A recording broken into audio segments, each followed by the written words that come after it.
Akwa Ibom and Cross River will never be a part of Biafra, says Akbarawa James Idet. Nnamdi Kanu, founder of the indigenous people of Biafra, IPOB, recently ignited some controversies when he published what he called the map of the proposed Biafra. In the map, he included other states that are not geographically part of the Igbo region, including Akwa Ibom, Cross River, and other South states.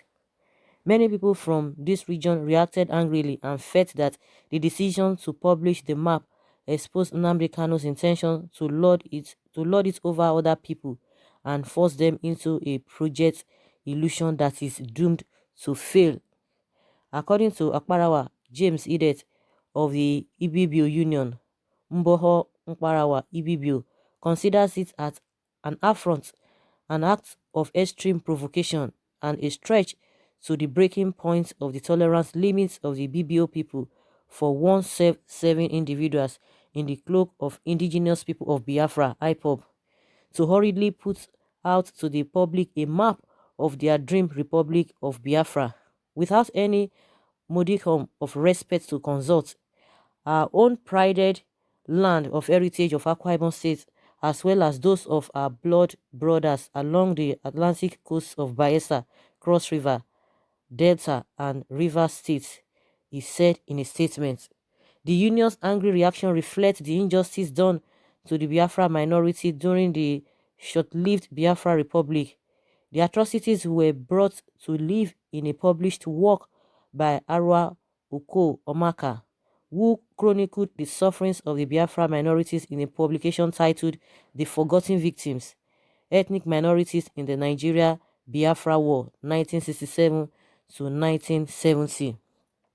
According to him, the conflict took a toll on human lives on both the Igbo and the ethnic minorities in Biafra. While the Igbo tragedy was largely perpetrated in northern Nigeria, that of the Biafran minorities, Efik, Ijo, Ogoja, Ibibio, occurred mainly in their homelands. The gory experiences suffered by the Biafran minorities have largely been neglected in the historiography of the Biafra War. He noted that the minorities suffered a high degree of persecution, molestation, injustice, psychological torture, and other forms of suffering which have not been fully examined in existing literature. The war subjected them to layers of loyalty and disloyalty both to the federal authority and the Biafra government. The Ikun in the present-day Cross River State presents a good example of the crimes committed against the minorities.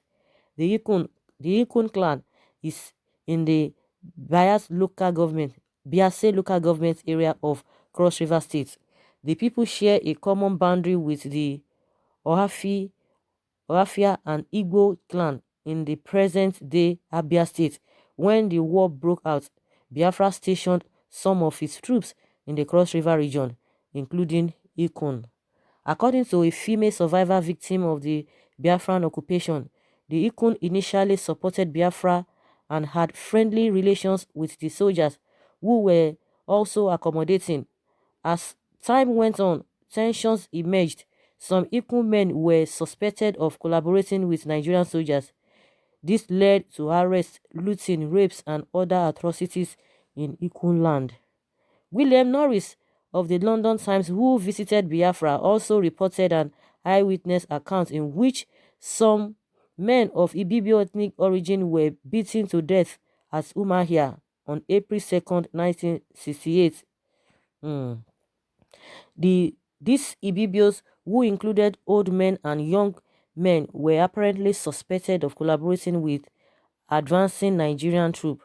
They were reportedly frog-marched across an open space while the local people attacked them with sticks and clubs. Oral testimony by the survivor victim corroborates these accounts. According to the eyewitness, Biafran soldier allegedly took Ikun men to Ohafi, a meeting for never brought them back. The informant also alleged that the soldiers returned to the community and rounded up some men within their reach and shot them. This survivor, who lost her 4-day-old son, wow, and her grandmother seemed to have suspected foul play from the Ohafi, a people who share a common boundary with her community. The victimization continued until the Biafran headquarters likely issued an order that people should not be killed again. In a related account, BJ Ikpeme, a member of a minority group and retired senior medical officer in the then Eastern region, reviewed atrocities perpetrated by Biafran soldiers against the minorities in some towns in the present-day Cross River and Akwa Ibom states. Ikpeme argued that Ojuku's declaration of the Republic of Biafra had been issued against the wishes of the majority of the people of Calabar, Ugoja, and Rivers provinces, who for many years had agitated for a separate state of their own. According to Ikpeme, the Igbo leadership, who did not like the minority agitation, decided either to force the 5 million non-Igbo minorities into the new republic or eliminate them. It was on this basis, claims Ikpeme, that Biafran soldiers were quickly sent to the minority areas to keep down the people, detain or even kill all who dared raise a voice in protest against the idea of Biafra. Ikpeme described instances where the Biafran soldiers allegedly perpetrated atrocities against some members of non-Igbo groups in Asang town in Enyong, from where Ikpeme originated. About 400 people were carried away to an unknown destination. Although all the minority groups suffered different forms atrocity, the minorities in the rivers seem to be worse off. Apart from torture and other forms of human rights abuse, they were also evicted from their homes. For instance, when two strategic villages on the New Calabar and Sombrero rivers fell to the federal troops in February 1968, the news that followed was that the majority of the soldiers that led the operation were Rivers' young men, predominantly Calabari. As a consequence, many people from Bakana, one of the major Calabari towns, were removed and sent to Igbo towns like Umahia, Owerri, Abiriba, and Ozuitem, most likely to avoid further infiltration of the enemies. Wow, this is serious. These are the submissions of Akbarawa James Edet, saying that Akwa Ibom and Cross River will never join or be a part of a Biafra.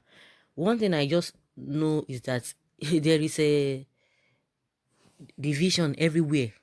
No matter how closed or how knitted a group might be, there must be Judas among them. That is my opinion.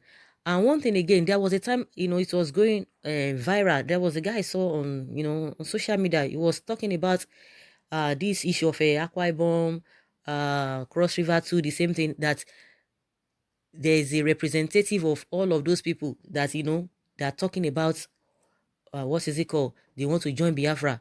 And believe you me, if you go to all those states that he's talking about, I don't know on whose authority this Akbara James Edet is talking from, because if you see go to that place, you will see some people say, oh, they are for Biafra, they are for this, they are for that. That's why I said there is division all over the place. And one thing that is paramount, nobody can force anybody to join anybody, and anybody who wants to, be on people or group of people who want to be on their own, they are very free. And if you don't want to join, it's not a matter of trying to force people or not to force people, because the reason, I think, in my opinion, if the relationship had not been there before, and if some people have not been met or consulted, maybe this guy he was not consulted according to what he said. But believe you me, if you go to those two states he made mention of, when you go there, you see some people, they say, no, no, no, no, who has this guy to talk on behalf? That is what we usually hear from people all the time. That on whose authority are you talking of? On behalf of who are you talking for? You are not talking for us. So you will still have pockets of people who will say, oh, we are for Biafra. People will still come out and say, no, no, no, we are not for Biafra, this and that. Even in the so-called Southeast region, that even we talk about a Biafra struggle. It's not everybody that even believes in that. It's not everybody that really wants to be. You could see the position of the what is it called? The politicians. they are not for Biafra. They just believe that, okay, they want to stay back in Nigeria. So it is not really a big deal, in my opinion. But all I know is that there's division everywhere, no matter how close a group could be, no matter how they think they are, they are working together. You must see somebody that will just say, oh, no, no, no, I don't want to be this, I don't want to be that, or maybe secretly working against the people. This Akparawa James is entitled to his opinion. The IPOB people, they are entitled to their opinion. You still find some people who will say, oh, we are for Biafra or this and that. So they are still entitled to their opinion, and everybody opinion must be respected. That is just the way I see the whole thing. So guys, I would like to hear from you what you think about this new developments. Leave your comments below in the comment section. Bye.